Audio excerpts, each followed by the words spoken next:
ভাবছি আমার ভাগটা ছেড়েই দেব। রাত্রিবেলা বিছানায় বসে হাত পায়ে বডি লোশন ঘষতে ঘষতে তনুময়কে বলে উঠল শাশ্বতী। পাশের ঘরে ঘুমোচ্ছে ওদের একমাত্র মেয়ে তনুশ্রী। জেভিয়ার্সে ক্লাস 9-এ পড়ে। ওপাশের ঘরটায় থাকেন তনুশ্রীর শাশুড়ি রত্নাবলী দেবী। ব্যঙ্গের সুরে বলে ওঠে, তনুময়, তা হঠাৎ এমন দাতাকর্ণ হওয়ার ইচ্ছে জাগলো কেন? সংস্কারের অভাবে শ্বশুরবাড়ির চেহারাটা পুরো মতো হলেও ওই রকম প্রাইম লোকেশনে বলে ভ্যালুয়েশন যত কমই হোক, কোটির কম তো হবেই না। প্রমোটারকে একটু চাপ দিলে আরও 10-20 লাখ বাড়াতেও পারে। তার মানে তোমার ভাগে মিনিমাম 50 লক্ষ, তেমন হলে 60 লক্ষও হতে পারে। আজকের বাজারে 50 লক্ষ ছেড়ে দেওয়া, মেয়ের উচ্চশিক্ষার খরচের পুরোটাই ওতে উঠে যাবে। নিজেকে কি ভাবছো, বিড়লা নাকি আম্বানি? দেখো তনু, আমাদের তো সবই আছে। নামে ইন্টেরিয়ার ডেকোরেটর দিয়ে সাজানো 3 কামরার ফ্ল্যাট, মোটামুটি ভালো ব্যাংক ব্যালেন্সও। বলতে নেই আমাদের মেয়েটাও যথেষ্ট মেধাবী।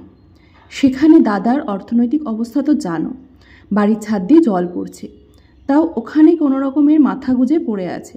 ওদের তো থাকার জন্য একটা ফ্ল্যাট লাগবেই। ফ্ল্যাট নিলে দাদা হাতে তেমন কিছুই পাবে না।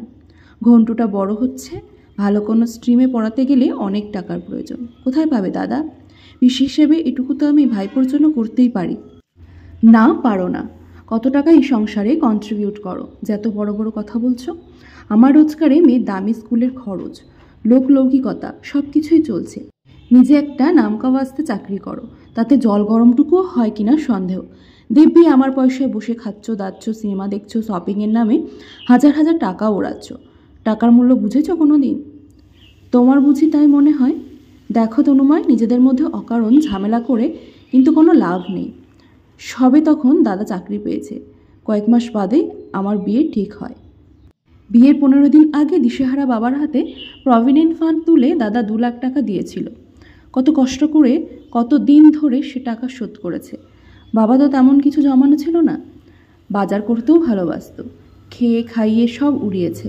চাকরি পাওয়ার সঙ্গে সঙ্গে বাবার দায়িত্বের সবটাই প্রায় দাদা নিজের কাঁধে তুলে নিয়েছিল। মা বাবার অসুখ বিসুখ, এটা ওটা নানান খরচ। দাদার চাকরিটাও সাধারণ ছিল, সেই জন্য বোধ হয় তেমন কিছু জমিয়ে উঠতে পারেনি। তাই বলেছিলাম আর কি। আমি তো বলেই দিলাম অতগুলো টাকা কোনো মতেই ছাড়তে পারবো না। সংসার সম্পর্কে তোমার কোনো ধারণাই নেই, কাজেই এখন চুপ থাকো। প্রমোটার কাগজপত্র দেখুক, ফাইনাল আলোচনার দিনে আমি কথা বলবো। তুমি বোধহয় ভুলে যাচ্ছ বাড়িটা আমার বাবার, কাজে টাকাটা আমার। সেই টাকা কোন কাজে ব্যবহার করব সেই সিদ্ধান্ত আমিই নেব। ছোট হলেও এখনও একটা চাকরি করি আমি, নিজের খরচটুকু চালানো অন্তত তোমার ওপর নির্ভর করতে হবে না। 5 টাকার চাকরি, তার আবার অত দিমাগ? গর্জে উঠল তনুময়। বাড়িতে দুটো কাজের লোক, গাড়ি, সব সুযোগ সুবিধা আমার পয়সায়। এগুলো হাতের কাছে না থাকলে দেখতাম 5 টাকার দেমাগ থাকতো কোথায়। পাশ ফিরে শুয়ে পড়ল শাশ্বতী। লোভ ক্ষতির চুলচেরা হিসেব কষতে সদা ব্যস্ত তনুময়কে আবেগ অনুভূতির অনুভব বোঝানো বড় মুশকিল।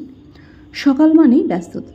তনুময় বেরিয়ে পড়ার পর তনুশ্রী অফিসের জন্য তৈরি হয়ে খেতে বসতে যাবে, এমন সময় শাশুড়ি রত্নাদেবী পাশের চেয়ারে বসে ঠান্ডা গলায় বললেন, এসব কী শুনছি বৌমা? খোকা যা বলল তা কি সত্যি?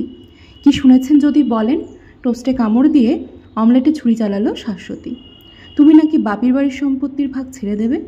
কত কোটির মালিক তুমি, যতগুলো টাকা। আপনার ছেলে তো কম কামাই করে না মা। তবে দাদার থেকে ওই টাকাটা নেওয়ার দরকার কি? ঘন্টুটা বড় হচ্ছে, হায়ার স্টাডিজের জন্য অনেকগুলো টাকার দরকার। গরিবদের জন্য অত ভাবতে হবে না মা। চারপাশে অনেক গরিব, সবাইকে সাহায্য করার ক্ষমতা হবে না তোমার। তার চেয়ে নিজের মেয়ের ভবিষ্যৎটুকু ভাবো, তাহলেই হবে। ব্যঙ্গের গলায় বলে উঠলেন রত্নাবলী দেবী। রাত 9টা বাজে, এখনও ফেরেনি শাশ্বতী। গম্ভীর মুখে দরজার দিকে তাকিয়ে আছে তনুময়। ভাবখানা এমন বেল বাজলেই ফেটে পড়বে। কিন্তু রাত 11টা বেজে গেল, শাশ্বতী এলো না। এলো কেবল একখানা মেসেজ, তোমার বাড়িতে আর আমি ফিরব না।